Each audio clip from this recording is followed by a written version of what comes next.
Price card உங்களை பார்க்கல ரொம்ப சந்தோஷம். 2023 வரும்போது நான் பார்க்குற இந்த பகுதி மட்டும் தான் இருந்துச்சு. இதுக்கு மேலே இப்போ 2 ஃப்ளோர் வந்திருக்குது. ஸோ 2023 அது எதுவுமே கிடையாது. ஆனால் இந்த 3 வருஷத்துக்குள்ளாடியே ஆண்டு எவ்வளோ பெரிய மாற்றத்தை உருவாக்கிறாரு. போகிற இடங்களெல்லாம் ஆண்டு பெரிய காரியங்களை செய்து கொண்டே இருக்கிறார். அற்புதங்கள் செய்கிற ஆண்டவர் இன்றைக்கு ஜீவித்து கொண்டே இருக்கிறாரு.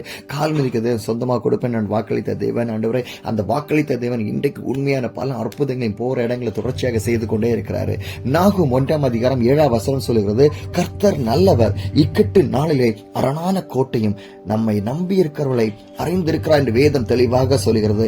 கர்த்தர் நல்லவர், இக்கட்டு நாளில் அரணான கோட்டையாக இருக்கிறார். உங்களை பாதுகாக்கிற தேவன், உங்களை வழி நடத்துகிற தேவன், உங்களை போஷிக்கிற தேவன், உங்களை ஒவ்வொரு நாளும் கண்மணி போல பாதுகாக்கிற தேவன் உங்க கூட இருக்கிறார். கர்த்தர் நல்லவர் என்று ருசித்து பாருங்கள். அவர் மேல் நம்பிக்கை இருக்கிற மனுஷன் பாக்கியவான் என்று வேதம் தெளிவாக சொல்லுகிறது அல்லவா? அந்த வசனத்தை கொஞ்சம் யோசித்து பாருங்களேன். கர்த்தர் எவ்வளவு நல்லவரா இருக்கிறாரு. எவ்வளவு பிரச்சனைகள், எவ்வளவு பாடுகள், எவ்வளவு போராட்டங்கள், எவ்வளவு நிந்தை, எவ்வளவு வேதனை, எவ்வளவு அவமானங்கள் வழியாக நடந்து போதிலும் ஆண்டவர் நமக்கு போதுமானவராக இருக்கிறார் அல்லவா? கர்த்தர் நல்லவராக இருக்கிறார் அல்லவா? நம்மளை ஒவ்வொரு நாள் பாதுகாக்கிறார் அல்லவா? எவ்வளவோ நோய்கள் வந்துச்சு, எவ்வளவு வலிகள் வந்துச்சு, மரண தருவாய்கள் வந்த போதிலும் நம்மளை போஷித்து வழி நடத்தின தேவன் அவர் எவ்வளவு நல்லவராக இருக்கிறாரு. பாவியாக நம்மளை ரட்சித்து மீட்டெடுத்த தேவன் ஒருவர் இருக்கிறார். அவர் நல்ல தேவனாக இருக்கிறனால தானே இன்றைக்கு நான் ஜீவித்துக் கொண்டிருக்கேன். இன்றைக்கு நீங்களும் ஜீவித்துக் கொண்டிருக்கிறீங்க.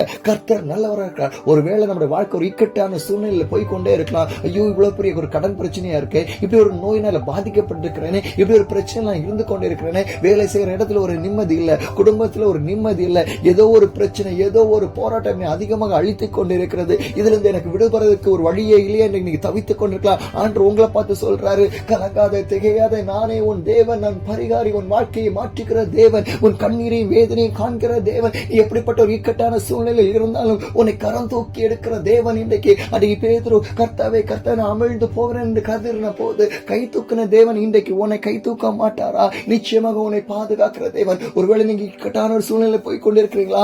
ஆண்டவர் உங்களை பாதுகாக்கிற தேவனாக இருக்கிறார். அது இக்கட்டான சூழ்நிலை உங்களை மாற்ற போகிறார். இன்றைக்கு உங்க வாழ்க்கையில நீங்கள் அற்புதத்தை உங்களால் பார்க்க முடியும். அவர் உங்களுக்கு ஒரு அரணான கோட்டையாக இருக்கிறார். எரிகோ கோட்டையை போல எவ்வளவு பெரிய கோட்டைகள் இருந்தாலும் எல்லா கோட்டைகளும் உடைத்தெறிய முடியும். அன்று யோசுவோடு இருந்த தேவன் இன்றைக்கு உங்க கூட இருந்து கொண்டு இருக்கிறார். எவ்வளவோ பெரிய பிரச்சனைகள் இருந்தாலும் துதிங்க, ஜெபிங்க, ஜெபிக்கிறது மூலமாக பெரிய ஒரு மாற்றத்தை கொண்டு வர முடியும் ஆண்டவரால். இன்றைக்கு நீங்க ஜெபிக்கிற வேலை ஆண்டவரே எனக்கு ஜெபிங்க ஆண்டவர், இப்படி ஒரு பிரச்சனையில் இருக்கிறேன், இப்படி ஒரு போராட்டத்தில் இருக்கிறேன், இவ்வளவு ஒரு பெரிய கோட்டையாக இருக்கிறார், உங்களுக்கு அரணான கோட்டையாக இருக்கிறார், உங்களை பாதுகாக்கிற ஒரு கண்மலையாக இருக்கிறார். அன்றைக்கு மோசையோடு முகமுகமாக பேசின தேவன், அந்த சீனாய் மலை பேசின தேவன் இன்றைக்கு உங்கள் மத்தியில பேசுகிறார். உங்கள் வாழ்க்கையில் இருக்கிற எல்லா பாடுகளை மாற்றி, எல்லா போராட்டங்களை மாற்றி ஒரு பிரச்சனைக்கு இருந்து உங்களை காப்பாற்ற போகிறார். அவர் இக்கட்டான சூழ்நிலையில் இருந்தும் உங்களை விடுவித்து காதுகாக்கிற. எவ்வளவு மரண பள்ளத்தாக்கள் நம்மளை மேற்கொண்ட போதிலும் கர்த்தர் நம்மளை பாதுகாத்தார் அல்லவா? மரண போராட்டங்கள், ஐயோ எவ்வளவு பெரிய பயங்கள், எவ்வளவு பெரிய காரியங்கள் நடந்த போதிலும்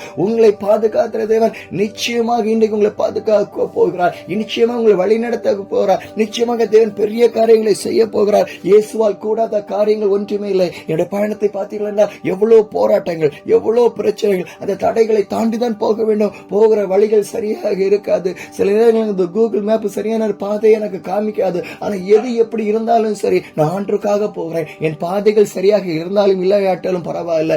எப்படி இருந்தாலும் நான் தேவனுக்காக நான் எதையாவது செய்ய வேண்டும். இன்னைக்கு நான் செய்ய வேண்டிய ஊழியத்தை நான் செய்ய வேண்டும். இன்னைக்கு நான் ஊழியம் தடைபடவே கூடாது. அந்த பாரம் என்ன அதிகமாக அழுத்தம், அந்த காரியங்கள் அதிகமாக அழுத்தம், கர்த்தர்க்காக இன்னும் வைராக்கியமாக செய்ய வேண்டுகிற பாரம் வாஞ்சி அதிகமாக எனக்கு கொண்டு வருகிறது. என் அன்பான தேவச்சரமே, நிச்சயமாக ஆண்டு உங்க வாழ்க்கையில ஒரு பெரிய ஒரு மாற்றத்தை கொண்டு வருவார். விசுவாசிகள் எல்லாம் கூடும். கர்த்தர் நல்லவராக இருக்கிறார். இக்கட்டு நாளிலே உங்களுக்கு அரணான, இக்கட்டு நாட்களிலே உங்களுக்கு அரணான கோட்டையும் தம்மை நம்புகிறவர்களை அறிந்திருக்கிற தேவனாக இருக்கிறார். ஆண்டவரை நீங்கள் நம்பி இருக்கிறீர்களா? ஆண்டவரை நீங்கள் சார்ந்திருக்கலாம். நிச்சயமாக ஆண்டவர் நிச்சயமாக உங்க வாழ்க்கையை செய்வார். லூக்கா 18:27 சொல்கிறது, மனுஷனால் கூடாதவைகள் தேவனால் கூடும் என்று வேதம் தெளிவாக சொல்லுகிறது. சில நேரங்கள் மாமிசமாக நினைக்கிறோம், இது என்னால கூடும், இது என்னால செய்ய முடியும் நினைக்கிறோம். ஆனா தோல்விகளை நம்ம வாழ்க்கையில சந்திப்போமே தவிர வெற்றியை கொண்டு வரவே முடியாது. சில நேரம் நான் டிராவல் பண்ணும்போது கூகுள் மேப்பை நம்பி சில நேரங்களில் நான் தவறான வழியில போயிருவேன். ஐயோ, அதுக்கப்புறம் தான் யூஸ் பண்றேன், தவறான வழியில வந்துட்டேன்னு சொல்லி எனக்கு என்னுடைய சிந்தனையை நான் யோசனை செய்யறது. அந்த மொபைலை நம்பி, இந்த கூகுள் மேப் நம்பி தவறான பாதைகளால் போன்று சொல்லிடுவேன். ஆனா திரும்பவும் ஆண்டவர் எனக்கு சரியான பாதையை காமிப்பாரு. எனக்கு என்ன எங்கேயும் கொண்டு சேர்க்கல மாட்டாரு. எனக்கு இன்னைக்கு ஞாபகம் இருக்கிறது, 2026 வருஷம் நான் ஹிமாச்சல் பிரதேசல என்னுடைய ஜெப ஊழியத்தை நான் செய்து கொண்டிருந்தேன். இரவு பொழுது நான் மறுநாளைக்கு ஒரு ஞாயிற்றுக்கிழமை, ஞாயிற்றுக்கிழமை நான் காலமே ஆராதனையில் கலந்து கொள்ள வேண்டும், நான் பிரசங்கம் பண்ணணும். ஸோ நான் இரவு பொழுது முழுதும் நான் டிராவல் பண்ணாதான் அந்த இடத்துக்கு நான் போய் சேர முடியும். ஸோ அப்போ எங்க இருக்குன்னு பாத்தீங்கன்னா ஜார்க்கண்ட்ல, சனிக்கிழமை ஜார்க்கண்ட்ல இருக்கிறேன், ஞாயிற்றுக்கிழமை நான் ஹிமாச்சல் வந்து சேரணும். ஸோ அவ்வளவு நேரங்கள் நான் தொடர்ச்சியா நான் பண்ண கிட்டத்தட்ட ஒரு 12-24 ஹவர்ஸ் நான் கண்டினியூஸா டிராவல் பண்ண மட்டும் தான் வந்து சேர முடியும். அதுல மழை இருக்குது, பெரிய பிரச்சனை இருக்குது, போராட்டம் இருக்குது, மலைகளை தாண்டி வரணும், இதுக்கிற மழை அடிச்சிட்டு இருக்குது, மலை சரிவு, மண் சரிவு ஏற்படுது. ஸோ இதெல்லாம் நடக்குது. இதெல்லாம் நடக்கும்போது ஒரு இடத்துல போய் நான் மாட்டிக்கிட்டேன். கூகுள் மேப்பை நம்பி போய் ஒரு இடத்துல மாட்டிக்கிட்டு திரும்ப முடியாத பெரிய பிரச்சனை, பெரிய போராட்டங்கள். ஆனா அந்த இரவு பொழுதுல கூட ஆண்டவர் எனக்கு உதவி செய்தாரு, என்னை வழி நடத்தினாரு, எனக்கு போக வேண்டிய பாதைகளை, எனக்கு செய்ய வேண்டிய காரியங்களை எனக்கு காமித்து கொடுத்தாரு. அந்த மறுநாள் 24 மணி நேரம் போராட்டத்துக்கு பிற்பாடாக மறுநாளைக்கு ஞாயிற்றுக்கிழமை காலம் அந்த இடத்துல போய் சேர்றதுக்கும், அந்த இடத்துல போய் ஊழியத்தை சேர்றதுக்கும் ஆண்டவர் எனக்கு வழியை உருவாக்கி கொடுத்தாரு. தடைகளை மாட்டிக்கிற தேவர். இப்ப பாருங்களேன், நான் ஒரு இடத்துல வந்து மாட்டி நிக்கிறேன், இதுல இருந்து திரும்ப ஏன்னா இதுக்கு அப்புறம் ரோடு கிடையாது. சோ இந்த கூகுள் நம்பி மேப்பை நம்பி வந்து சில நேரங்கள் இப்படி நம்ம மாட்டிக்கிற சூழ்நிலை ஏற்படும் நம்ம ஊழியங்கள் எல்லாம். ஆனா அதெல்லாம் தாண்டி வரணும், சோறாத ஓடணும். கர்த்தரால் கூட, மனுஷனால் கூடாதவைகள் தேவனால் கூடும் என்று சொல்லப்படுகிறது. பாருங்க, இவ்வளவு தூரம் நான் வந்தேன், தவறான வழியில வந்துட்டேன், திரும்ப போறேன், அடுத்து நான் முயற்சி பண்றேன், அடுத்து எந்த ரூட் வழி நான் போகணும், எப்படி போகணும். ஏன்னா எனக்கு ஊழியம் தான், அது என்னுடைய சுகமான ஒரு காரியமா அல்ல, என்னுடைய சொகசான ஒரு வாழ்க்கைக்காக அல்ல, என்னுடைய குடும்பத்துக்காக, என்னுடைய தனிப்பட்ட வாழ்க்கைக்கு அல்ல, ஆண்டுக்காக ஓடுகிற ஒரு வாழ்க்கை தான். அப்ப இந்த வாழ்க்கையில நான் இன்னும் அதிகமாக ஓட வேண்டுமே, இன்னும் அதிகமாக நான் பயணிக்க வேண்டுமே, ஒவ்வொரு நாளும் சோர்ந்திருக்க கூடாது. என் தேவனுக்காக பெரிய காரியங்களை செய்வதற்காக தான் தேவன் எனக்கு இந்த வாழ்க்கையை, அற்பமான ஒரு வாழ்க்கையை கொடுத்திருக்கிறார். நான் பரிசுத்தவான் என்று சொல்றதுக்கான ஒரு பாக்கியவான் அல்ல, நானும் ஒரு பாவிதான். பாவியை நேசிக்கிற ஒரு தேவன் இருக்கிறார் என்றால் அது இயேசு கிறிஸ்துவாதான். பாவிகளை நேசிக்கிற தேவன், பாவியுடைய வாழ்க்கையை மாற்றுகிற தேவன், நிச்சயமாக என்னுடைய வாழ்க்கையை மாற்றுகிற தேவன் உங்கள் வாழ்க்கையை மாற்ற மாட்டாரா? நீங்கள் சந்திக்கிற போராட்டங்கள், பிரச்சனைகள் எப்படிப்பட்ட காரியங்களாக இருந்தாலும் சரி, அதுல இருந்து ஒரு பெரிய விடுதலை ஆண்டு கொண்டு வர மாட்டாரா? நிச்சயமாக கொண்டு வராரு. ஒரு வழி தடைப்பட்டுச்சுன்னா ஆண்டு இன்னொரு வழியை நமக்கு திறந்து கொடுப்பாரு. அது போக வேண்டிய வழியை உங்களுக்கு காமித்து கொடுப்பாரு. சில நேரங்கள் அந்த வழிகள் கடினமாக தான் இருக்கும், போராட்டங்கள் தான் இருக்கும், சரியான ஒரு ஹைவே இருக்காது, மண் ரோடு தான் இருக்கும். அந்த மண் ரோட கூட நமக்கு பாதுகாப்பாக இருக்கும். நம்ம வழி நடத்துற தேவன் அப்படிதான் நடத்துவாரு. இஸ்ரேல் ஜனங்கள் எப்படி வழி நடத்தணும் யோசித்து பாருங்களேன். பாலைவனங்கள்ல, பாடுகள்ல இப்படி எல்லாம் வழி நடத்தினாரு. ஆனா சேர்க்க வேண்டிய கானால கொண்டு சேர்த்தார் அல்லவா? விசுவாசத்தோடு இருங்க. மனுஷனால் கூடாது, தேவனால் கூடும். விசுவாசனால் எல்லாம் கூடும். நிச்சயமாக ஆண்டவர் இந்த நாளில் உங்க வாழ்க்கையில் ஒரு பெரிய ஒரு மாற்றத்தை கொண்டு வருவான் என்பதை நான் விசுவாசிக்கிறேன். என்னுடைய வாழ்க்கையில் ஆசீர்வதிக்கிற தேவன் உங்கள் வாழ்க்கையில் பெரிய ஒரு மாற்றங்களை கொண்டு வர, பெரிய ஆச்சரியமான காரியங்களை கொண்டு வருவார்.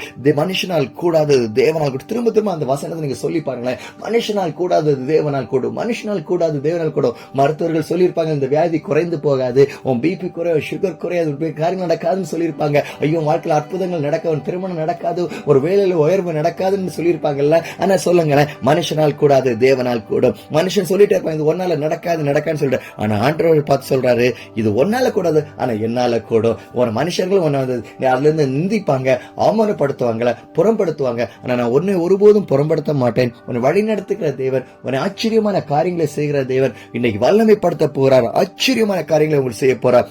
உங்களுக்காக நான் ஜெபிக்க போறேன். என்னோடு இணைந்து ஜெபிங்கள். அன்பின் பரலோக தகப்பனே, நன்றியோடு துதிக்கிறோம், நாங்கள் ஸ்தோத்திரிக்கிறோம் ஆண்டவரே.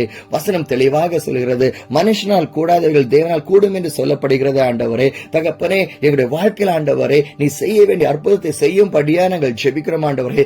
எவ்வளவு நாட்கள் இந்த அற்புதங்கள் தடைப்பட்டு கொண்டே இருக்கிறது ஆண்டவரே. நீர் என்னோட வாழ்க்கையில செய்வீராக ஆண்டவரே. சில நேரங்கள் இருள்மான ஒரு வாழ்க்கை, இது ஒரு நெருக்கமான ஒரு வாழ்க்கை, ஒரு கடினமான வாழ்க்கை, ஒரு சோர்ந்து போன ஒரு வாழ்க்கை, ஒரு வேதனை நிறைந்த வாழ்க்கையாக காணப்படுகிறது. இந்த நாளில் ஒரு மாற்றத்தை எங்க வாழ்க்கையில கொண்டு வாருங்க ஆண்டவரே. விசுவாசங்கள் எல்லாம் கூடும் என்று சொன்னீர் அல்லவா? மனுஷனால் கூடாதவர்கள் தேவனால் கூடும் என்று சொன்னீர் அல்லவா? இன்றைக்கு நாங்கள் உம்மை விசுவாசிக்கிறோம் ஆண்டவரே. எங்கள் வாழ்க்கையில நீர் செய்யும்படியா நாங்கள் ஜெபிக்கிறோம் ஆண்டவரே. அற்புதத்தை எதிர்பார்த்து கொண்டிருக்கிறோம் ஆண்டவரே. அற்புதத்தை நீ செய்வதற்காக நன்றி செலுத்துகிறேன் ஆண்டவரே. சகல துதி கனமாய் உமக்கே செலுத்துகிறோம் ஆண்டவரே. இயேசு கிறிஸ்து நாமத்தால் ஜெபத்தை ஏற்றுக்கொள்ளும் அன்பின் பிதாவே, ஆமென். என் அன்பான தேவச்சேர்மே, ஒரு வழியாக இந்த பகுதிக்கு நான் வந்து சேர்ந்துட்டேன். சோ இன்னும் கிட்டத்தட்ட ஒரு கிலோமீட்டர் தான் இருக்குது. அந்த 1 கிலோமீட்டர் நான் போய் சேர்ந்துருவேன். ஸோ போற வழியிலலாம் இன்னைக்கு உங்களோட நான் பகிர்ந்து கொள்றதுக்கு என்னோட பயணத்தை குறித்து பார்த்தீங்க. அருமையான ஒரு செய்தியை கேட்பதற்கான உங்களுக்கு கிருபையை கொடுத்தாரு. இந்த செய்தி உங்களுக்கு ஆசீர்வாதம் நினைக்கிறேன். மற்றவங்களுக்கு இதை ஷேர் பண்ணி என்னோட ஊழியர்களுக்காக ஜெபித்துக் கொள்ளுங்க. என்னோட பயணத்துக்காக நீங்கள் ஜெபித்துக் கொள்ளுங்க. ஏன்னா ஸோ ஒவ்வொரு நாளும் வந்து இது மாதிரி தான் என்னோட பயணங்கள் இருக்கும். நீங்க போன டிராவல், என்னோட வழிகள் எல்லாத்தையும் நீங்க பாத்தீங்க, எப்படி நான் டிராவல் பண்ணி போயிட்டு இருக்கேன்னு சொல்லிட்டு. ஸோ இப்போ வெயிட் பண்றேன். ஸோ ஒரு வந்துட்டு இந்த இடத்துல சேர வேண்டிய இடத்துல வந்து சேர்ந்துட்டேன்.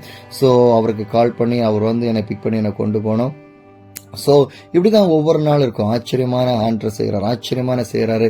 ஸோ எவ்வளோ கடினமான பள்ளிகள், எவ்வளோ பிரச்சனைகள், எவ்வளோ போராட்டங்கள் இருந்தாலும் வந்துட்டாரு. ஸோ இன்னைக்கு இங்கே தான் என்னுடைய ஸ்டே இன்னைக்கு இருக்க போகுது. இது பொக்காரா வந்து எதுக்குன்னு பார்த்தீங்கன்னா ஸ்டீலுக்கு ரொம்ப ஃபேமஸான பகுதி. இந்த மக்களுக்காக ஜெபித்துக் கொள்ளுங்கள். இந்த பொக்காரா பகுதிக்காக ஜெபித்துக் கொள்ளுங்கள். ஜார்க்கண்ட் மாநிலத்தில் கர்த்தர் ஆசீர்வதிப்பாராக.